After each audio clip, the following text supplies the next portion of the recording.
নমস্কার বন্ধুরা, নতুন রেসিপিতে আপনাদের স্বাগত। আজকে আমি আবার একটা অন্যরকম রেসিপি নিয়ে এসেছি। আজকে আমি করে দেখাবো সজনে ফুল দিয়ে বাটা মাছের ঝাল।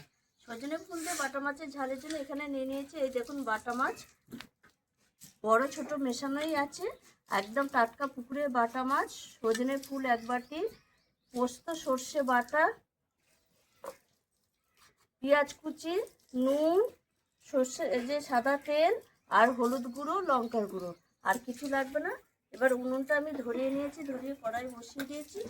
এবার আমি প্রথমেই মাছটার মধ্যে নুন হলুদ মাখিয়ে নেব।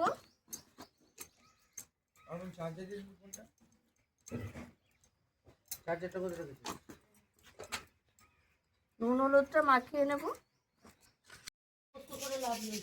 বাটা মাছের পোস্ত মানে ঝাল পোস্ত করব, তার জন্য আমি এখানে নিয়ে নিয়েছি সর্ষে পোস্ত, একবারে বেটে নেব। একসঙ্গে বেটে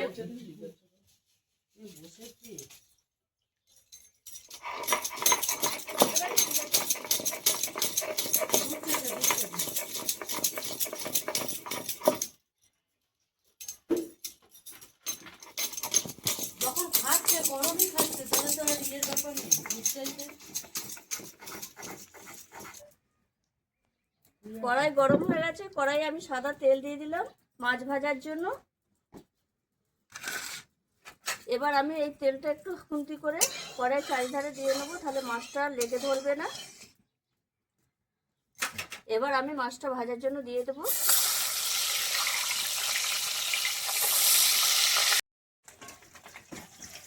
বাটা মাছ সব লাল লাল করে ভাজা হয়ে গেছে, তুলে নিচ্ছি। এইবার আমি ওই তেলের মধ্যেই দিয়ে দেবো ফোড়নে পাঁচ ফোড়ন, পেঁয়াজ কুচি, পেঁয়াজটা একটু হালকা করে ভেজে নেব। পেঁয়াজ হালকা করে ভাজা হয়ে গেছে, এবার আমি দিয়ে দেবো সজনের ফুল,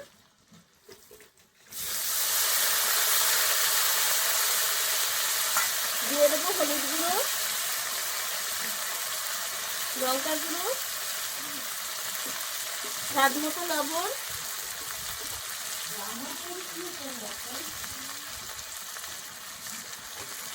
পেঁয়াজের সঙ্গে সজনের ফুল একটু ভালো করে ভেজে নেব। পেঁয়াজের সঙ্গে সজনে ফুল 2 মিনিট মতো ভেজে নিচ্ছি। এবার আমি সর্ষে পোস্তটা দিয়ে দেবো, দিয়ে একটু 2 মিনিট মতো কষিয়ে নেবো, বেশি কষাবো না। 2 মিনিট মতো আমি কষিয়ে নিচ্ছি। এবার আমি এই বাটি ধোয়ার জলটা দিয়ে দেবো। এইবার ঝোলটা ফুটে উঠলে আমি মাছটা দিয়ে দেবো। ঝোল ভালো করে ফুটে উঠেছে, এবার আমি মাছ দিয়ে দেবো। মাছ দিয়ে ঝোলের সঙ্গে আমি 5 মিনিট মতো একটু ফুটিয়ে নেবো, দিয়ে আমি নামিয়ে দেবো।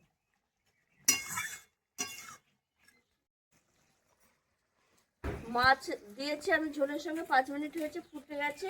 এবার আমি ওপর থেকে একটু কাঁচা সর্ষের তেল দিয়ে দেবো, দিয়ে নামিয়ে দেবো।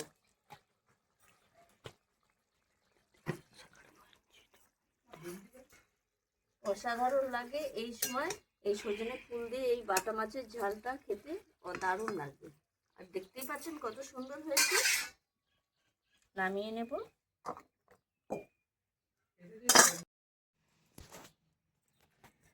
দেখুন বন্ধুরা কত সুন্দর হয়েছে সজনে ফুল দিয়ে বাটা মাছের ঝাল, অসাধারণ রেসিপি। এই সময় এই সজনে ফুল দিয়ে বাটা মাছের ঝাল খেতে দারুণ লাগে। আর টাটকা বাটা মাছ, মানে দেখতেও ভালো হয়েছে, খেতেও ভালো হয়েছে। আপনারাও এইভাবে একবার এই রেসিপিটা করে খাবেন, খেয়ে আমাকে কমেন্টে জানাবেন, অবশ্যই ভালো হবে।